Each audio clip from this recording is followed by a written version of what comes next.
Please subscribe to our channel, Pacific Front Untold, and be sure to leave a comment after watching a video.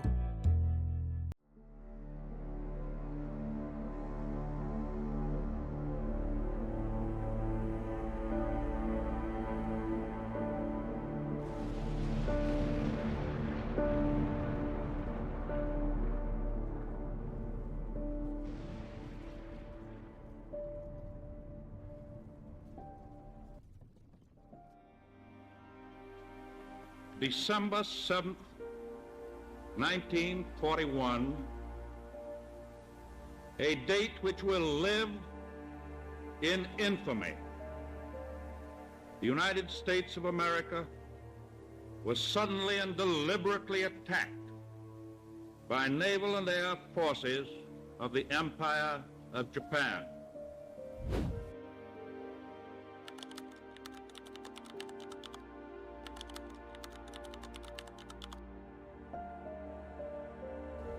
This is the story of how 130 million ordinary Americans transformed themselves and their nation into the arsenal of democracy in less than 4 years.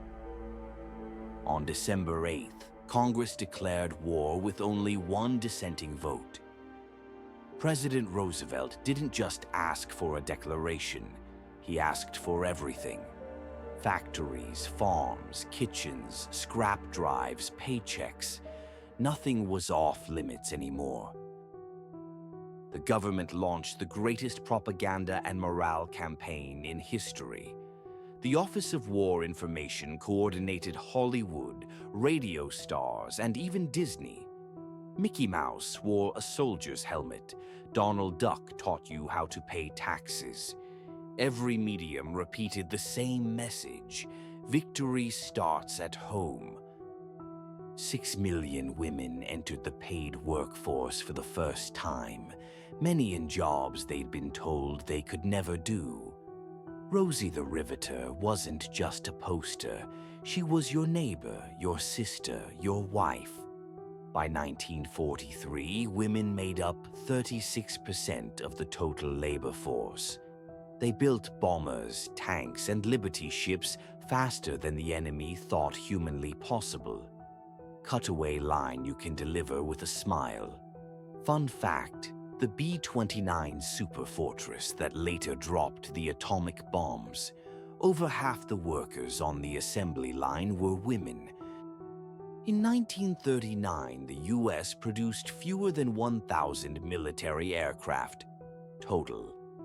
By 1944, over 96,000 in a single year. Automakers stopped making cars for civilians entirely. Instead, a new bomber rolled off the assembly line every 63 minutes. Kaiser shipyards in California used prefabrication techniques and built a 10,000-ton Liberty ship in under 5 days, once in just 4 days, 15 hours, and 29 minutes.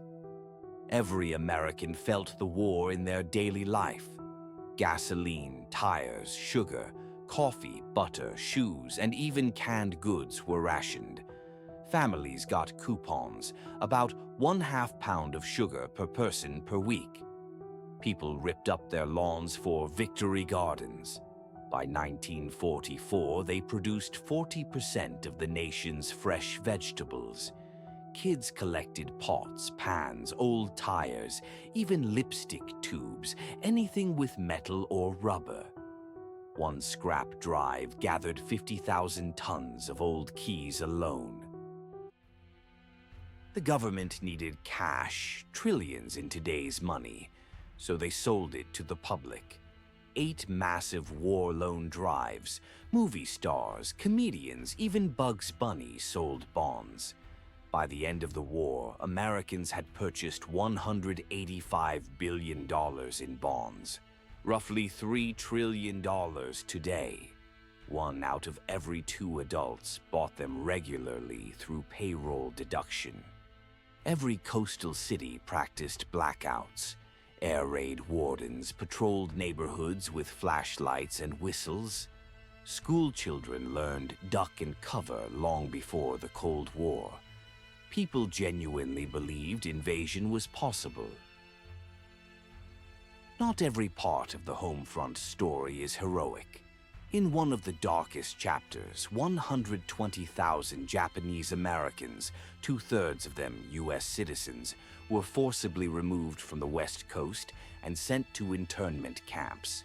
No charges, no trials, just fear and racial prejudice. It remains a stain on the nation's wartime record. All of this sacrifice paid off. General MacArthur walked from a cabin to open the surrender ceremony. The United States didn't just supply its own troops, it armed Britain, the Soviet Union, China, and half the free world. General Marshall called American industry the greatest military achievement in history. And when the war ended in 1945, the US wasn't bankrupt. It was the richest, most powerful nation on Earth. In 4 years, the American people did the impossible. They turned a nation of farmers, factory workers, and housewives into a juggernaut that crushed 2 global empires. Pearl Harbor didn't break America. It revealed what America could do when every single person decided the cause was bigger than themselves.